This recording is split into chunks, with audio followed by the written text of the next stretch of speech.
So there are three types of different naming for the firm, the recognizing the firm lah. So there are three types. Here I put three because this particular one is like branch. So this is first 1, 2, and 3. So 1 is a Sdn Bhd entity, and if it has a slash at the back, another number, this is actually a branch. Then if it is a 2, the number 2 is in fact a partnership. So it can be 2-person, 3-person partner registered estate agent plus a property manager or a registered valuer. Then they come out and form a partnership of firm. So it can be 2 registered estate agent. It can be a combination of a few registered registrant to come to a practice. The number 3 is a sole proprietorship. So usually when you see E3, it means that there is only one registered estate agent. His own sole proprietorship practice. And this sole proprietor practice can be quite big sometimes. Instead of previously only 20 negotiators, now the board allows one registered estate agency company, registered estate agency firm can have up to 50 negotiators. So there can be a number of sales force that is in the agency firm. So are they different in the sense that when you say that there are 3 different types, one is a Sdn Bhd, one is a partnership, another one is an estate agency firm with single principal, and it's a sole proprietorship. Is there any difference when you choose to deal with these firms? Indeed, there is no difference. The only difference is internal. But the public, when they deal with these types of formats, the different formats of form formation, there is no difference in terms of professionalism in dealing, having to comply with indemnity insurance, because holding on to clients' money can be in millions. So that means the requirement by the board of every year to renew their license, to renew their authority to practice, the firm need to buy indemnity insurance, just in case money got lost, then the insurance will pay up for the losses. So they need to do audited account as to comply, although normally this is done by audit firm. Safekeeping of files, there is a need to keep correct keeping of the accounts, the filing of the clients, and they have a fiduciary duty towards their clients. This means they not just have a fiduciary duty towards the principal who appoint them, but they also have professionalism and fiduciary duty also extended to the third party that they deal with, the public. So they cannot go and cheat the public. So why do you pay for a professional agent, and when do you pay it? When you pay the professional fee why do you have to engage a professional agent? This one is subject to a lot of consideration, which largely is because you have something which you find somebody better off than yourself doing. So it's like just now I mentioned, if you need some professional opinion, then it's best that you get a professional to do it. So you are unable to do a certain skill related job, then you better get a professional plumber to do. So that is the purpose of getting a professional. But when do you need to pay? Now the fee is due when as per agreed term. So there is always this part of the complication when there is no written appointment, and when things are done, the agent wants to claim his fee, and the principal or the client did not agree or things otherwise. So this is a complication. So it is better if you deal with a professional agent, and the professional agent would follow certain standard. And in the Malaysian estate agency standard, it is standard 4. The fee is payable when all the job done is actually unconditional, going towards contract already. So when there is a completion of the work, then sales process like in the case of able to find the correct tenant for you, and the tenant agreed to tenancy terms, and then both parties agreed and signed the tenancy agreement. So as an agent, he has completed his work. There is no more anything that is conditional. So that part is the time when you should pay his service. Of course, it can be something which is pre-arranged and agreed. For example, if the sales and purchase in a way is a leasehold property. So leasehold property at times there are special conditions in the land title which is subject to approval by the relevant authority. So when a deal is struck, although there is a signing of sales and purchase agreement, there is still conditional to the state planning authority approval or land and survey director approval. So this is still conditional. So the condition is still not fulfilled yet. So it has to be until it is unconditional, meaning it has totally gone through being certain that the state approved this particular transaction.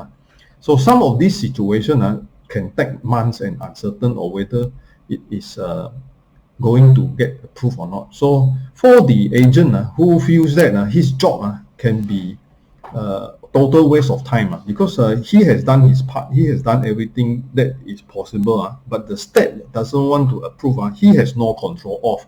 So in a scenario when he realizes this can be a risk for him to do all the effort and yet not being paid, he may not want to take the job, you see. So he may not want to be engaged for this type of difficult condition.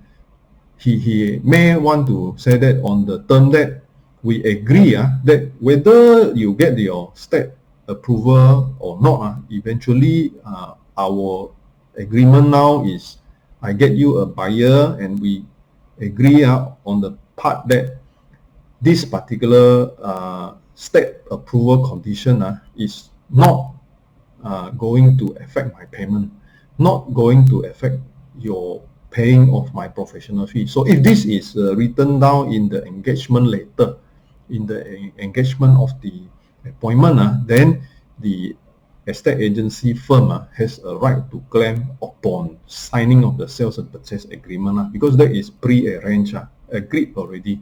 So there are ways to circumvent these issues. Of course, the best is that both parties agrees and understand that there is this agreement or this so-called fair arm's length agreement, that there is no hanky-panky, there is no such influence by any party or being forced to agree.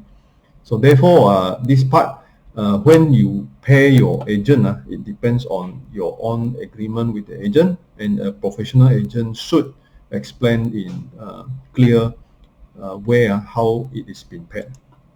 Our standard for the MEAS actually mentioned 4.2.3. If the sales and purchase agreement or letting or leasing agreement is unconditional, the estate agency fee is due. So usually on the signing of the sales and purchase as well as the tenancy agreement. So when it means unconditional, example, leasehold property in state authority approval, the final approval for the transfer is the last condition. Hence, the fee is claimable upon approval of the last condition. So when the last condition is fulfilled. So this part, if it is being very uncertain and the engagement of the agent doesn't want to take the job because he may not be paid, wasted all his effort, then it can be negotiated that this is being understood, not need to be waiting until this condition is fulfilled. So mega firms are a lot now in the estate agency industry. There are many big firms. I don't want to mention their names, and I think as a player in the market yourself, you know, and probably also you come from a very big firm. So there are firms that with in fact hundreds and thousands of negotiators. So there are a lot of new technology used, there are platforms used, in application of fintech, financial technology, as well as prop tech, they call it prop tech, in the running of the business. So they are integrating also the agency and the developer by using developers platform to market, help the developer to market their properties. So what is real life on the ground things about negotiators? Generally, what you see is probably not what I have said. So most of the negotiators in the market will do all these things. They will do soliciting for listing because that is their stock to sell. So they will go and, in fact, they will even go do soliciting, although they are not supposed to, soliciting for listing, calling up advertisement in the internet, trying to get a listing appointment by a owner. So these are not so good thing to do, but then cari makan, so a lot of them will do that. They gain instruction of vendor, although vendor may already put there as for sale by owner. So that means he doesn't want an agent to help him, he just want to sell on himself. But then still, agents like negotiator will still call this vendor and ask for appointment. So advertise for buyer and tenant to step forward. So this is another one where they will say that they will have ready buyer, they will have ready on tenant. So they advertise to public that they are there and can actually close the deal for you. And this is actually not right also, because the board doesn't allow ready buyer, ready owner, unless you put down there a disclaimer. So there is a part that persons are responding to the advertisement do not need to pay agency fee, because the advertisement is already this agent is already been engaged by tenant or by the buyer. Also, that is the requirement in the flyer by the board. So negotiating on behalf of the vendor, usually that is the job of a negotiator. So they would negotiate on behalf of the vendor, but sometimes what they do is they bring the prospect to the vendor, and then they push the vendor to go down on the price, which the vendor has all the right to reject. So if you appoint an agent, he should follow you rather than you have to follow the agent. Closing the transaction, of course, that means that his job is to get a commitment of a purchaser or get a commitment of an offer from a tenant to rent your place, and therefore his work should be completed by the time all these are firm. Of course, there are many ways that they can do the job. Some can be rough, so you have some black sheeps in the group. Hopefully you won't see this type of people in your journey in the real estate. Hopefully you will see all the good agents in your journey. Most of them are there for a purpose. They are there for a purpose, and if you find that you can do this selling of your property or renting of your property on your own as a vendor or as a landlord, then no need to go and criticize the agent. You just do it yourself. Don't get angry with the agent, because they are there just to make a living also. So be aware and be prepared. So if you have problem, if you call up some good agents, they can always give you free advice, but then don't abuse them also. Right? Our competition usually would arrive in some of these things. The speed of completion. Some good agents, they can do things faster because they have got good network, so they will have good response. So they put the advertisement, more people will see. Good professionalism, they would advise you on what are the pitfalls and the things to watch out for to prevent unexpected things to happen. And they will also charge a good fee, maybe a competitive fee in the market, and a good result. Of course, you don't mind paying a good fee also. And they will give some follow-up, especially when in tenancy, after completion or getting a tenant, they will do the running around for the tenant and also for the landlord in case any minor repairs, tenancy administration at free. They don't charge any fee. Of course, you can always appoint an agency to do tenancy administration with a separate contract. So this separate contract lists out what are the scope of work that you are employing this, engaging this agency to do. So it can include collection of fees, it can include repair, it can include getting the defect fixed. So all this part you have to write down in the contract. So part 5, the point number 5, price war and spilled milk. A lot of time, all these competition arrive at cheaper competitive rate for the agency. Instead of 3%, the agent in order to get the appointment or engagement, they will come down to 2.5%. Or for friends and for relatives, they will say they do it at a lesser profit lah, so they do it at 2%. So all this lowering of the charges is a good way for keeping their, say, good customer maybe, or good relationship lah. So at times when this become very competitive, so when a landlord or a owner, vendor gives the appointment to too many agents, so these too many agents are all trying to get listing from the same source, it ended up that their responsibility, because it's ad hoc appointment, it's not exclusive appointment, so they may not get paid, because whatever amount of work they do, end up the owner may sell it to another person, so end up he bring his prospect, may not close the deal, and another agent bring other prospect, may have a higher chance of closing the deal. So for that purpose, if he not getting paid well, he will not want to put effort. So when you engage too many agents and the agency fee is being very low, so some of this becomes a problem. So you may find that your listing is not well received. No agent is interested to do the job, pushing your listing out for a good prospect to come forward. So at the end, it will be anger and become spilled milk. So people will say this agent is no good, or that particular case end up he is shortchanged. He is shortchanged. So it's something like a barber effect. When you go for a haircut, you heard that this particular hair salon or barber is good, but you would not know until it's also done on your hair. So if it's done on your hair and you walk out eventually happy, paying for the fee, you are happy about it. But in some cases, there are people whose character is, whenever they walk out, although it is nice, they will always complain about the bad service. So these are human nature. Right, how the tech agent will change the eventual platform of this business is actually we are looking at technology and use of technology in agency practice, in estate agents work. So how fast can it be promoted? Now with the technology, it's almost at the instant, at the lower cost, because you don't need to advertise in the newspaper, which can cost a lot of money.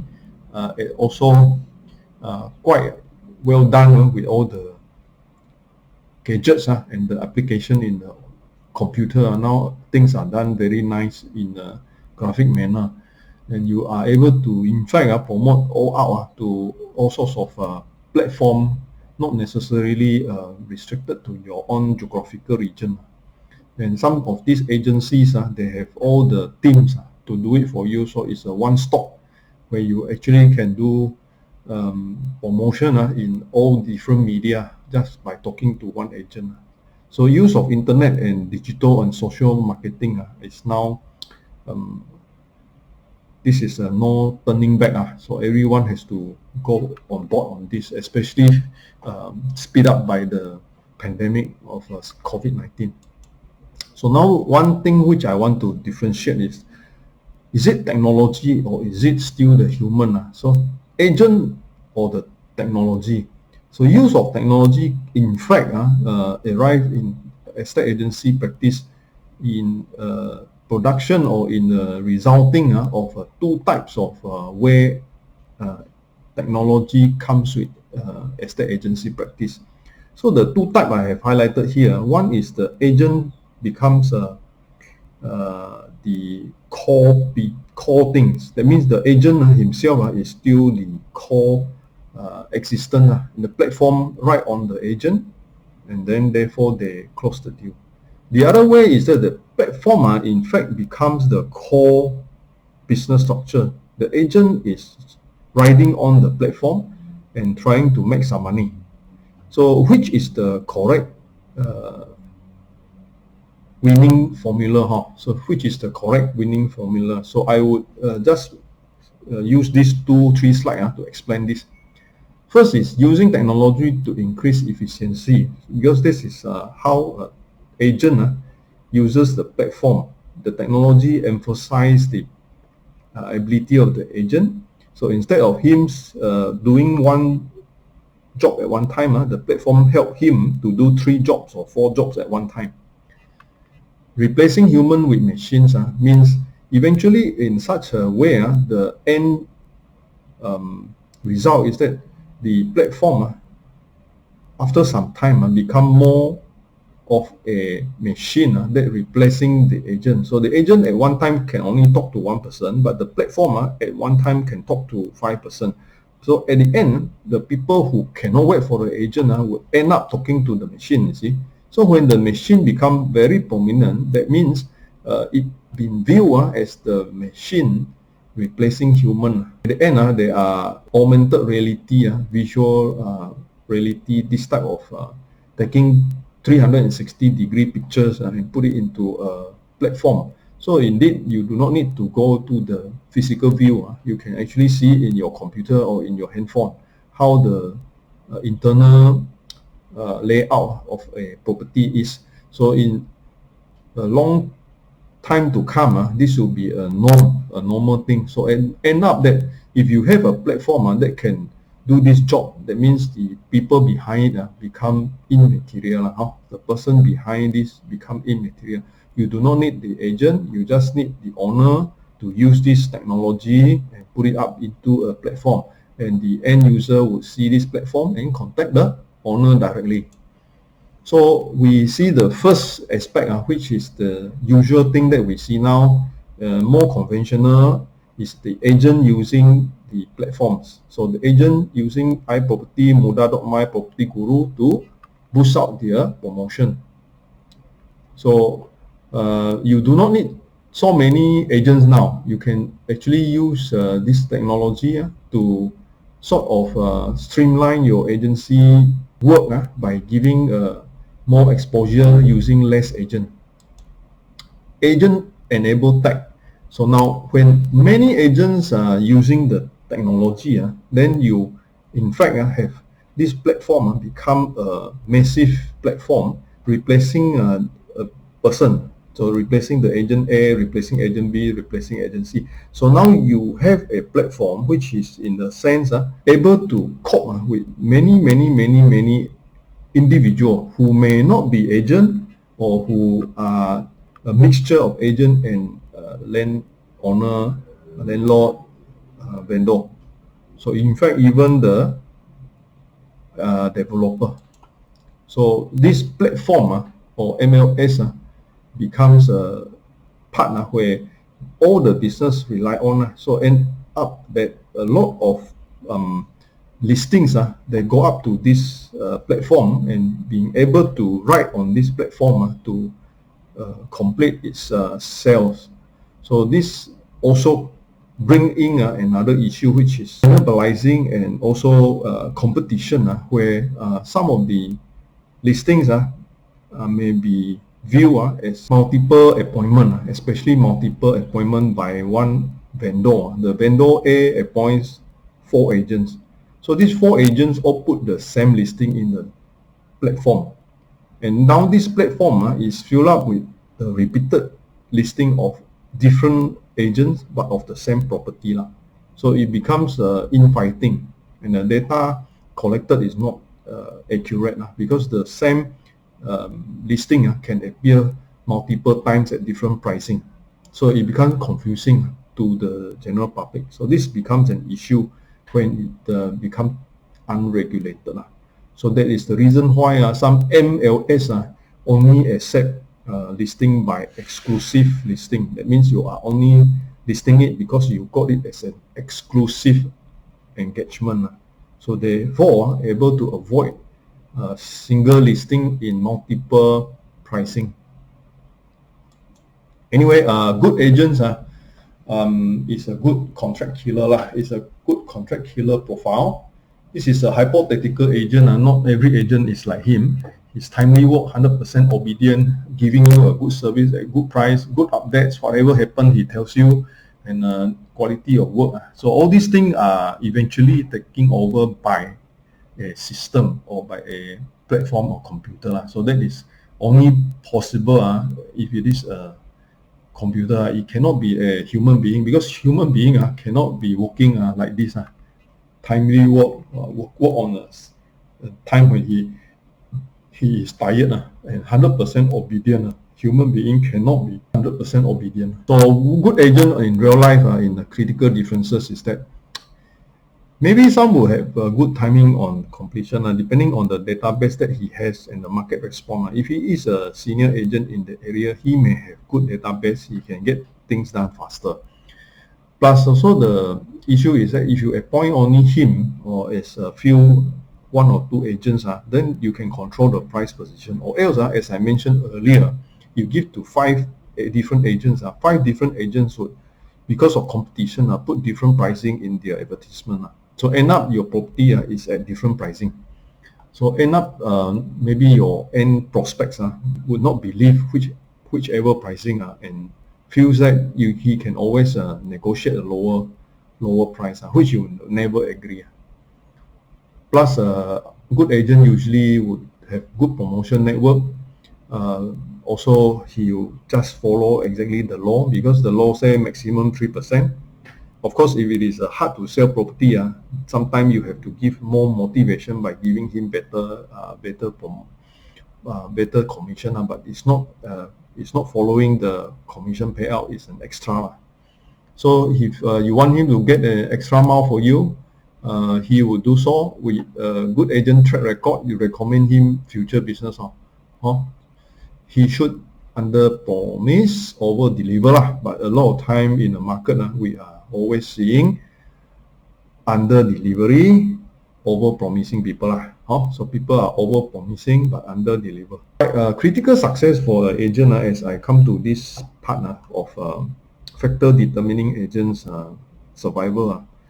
I guess there are a few which are important. Just highlighting a few. Data of a customer. A good agent should have good database of customer, and he has a good network of promotion, how to promote your property, and he likely will do an extra for helping you to complete your vacant possession. A lot of agents will not do this. That means when upon signing the sales and purchase agreement, he get paid for his professional fee. He will just forget about you because no more getting paid. Right? So if the agent, after getting paid, still help you up and see that you are able to move into your house and become a person almost like a friend, then keep this good agent. Not many are like that. After sales service, finance, insurance, consultation, these one are all free of charge. People are giving, agent are giving all this advice free of charge. Many good agents do that, but then they have also a limit, so they cannot be doing everything free also. So unless you have a good agent and you keeping him for many years, he probably don't mind helping up a lot of things. And then it's always good to see a family that pass on the future referral to him. The family maybe bought the house 20 years ago, and now the kids are going another place to buy another house. So then the agency can follow through with this family that the eventual future generation of potential deals. Other than the core business angle of looking at agency, then there are new ones like tenancy administration, ancillary support, and being resourceful. Some of the agents are resourceful. They know a lot of technical stuff about IT. They're able to help you out in your other area of business. But then, poor thing to say, the public always look for lower fee but expect all the above, all the good services, but then don't want to pay fee. So this is the problem in the industry. Conclusion for today's afternoon talk on agency and agent is break into two. First is the agency engagement part, which is the legal part. I emphasized that in the beginning of the talk that when you are engaging an agent, you must ensure that the agency appointment engagement is legal. Because if it is not legal, then the eventual fallout has no water in law, so not fit in law. So when it's not fit in law, you cannot take action against the other party. So that part, engagement part is important. You cannot deal with the illegal and yet expect the illegal to go to court and fight for you. This is not possible. So the other part is that I was talking about the structure and the company built out of an estate agency. Who are the estate agents? How are they regulated? So I just go into brief part, types of agents and agencies, mega firms, technology, fee when it is due, scope of work, plus also what are the agents' role, how they are doing their job. And also I would like to attract your attention to the future topics that I have arranged for agents education. So in case that you are interested to learn more about how to become a registered estate agent, then I have one chapter specifically on that under estate agents education. And also in the reason that a lot of competition are going around and people are always cutting each other, I would want to do one session for 3% exclusive. Why should you give 3% in exclusive to an agent? Why do that? Why not using the technology and use a lot of agent so that in fact that is what you are seeing in the market, so giving to too many agents, giving to too many platforms, and the resourcefulness of using technology in the selling process. Thank you very much. I am Thomasin, PA2066. This is my mobile number. I have a few websites for my work in real estate. findWHERE.info is a geolinking website platform for listing. Contract2you.com is a platform for comparative index ranking of property by IPI. My Real Property Online is a collection of my videos, 120 videos that I have done through time. Rebecca's Real Estate.fund is a sample estate agency website, small estate agency website. And lastly, but not least, is estateagentexam.com, which is a platform for self-study of the diploma in estate agency examination, where you qualify as a registered estate agent, going through this diploma for the Board of Valuer, Appraiser, Estate Agent and Property Managers Malaysia. Thank you very much, and hopefully you can go through the other videos that I'm going to make. Thank you so much.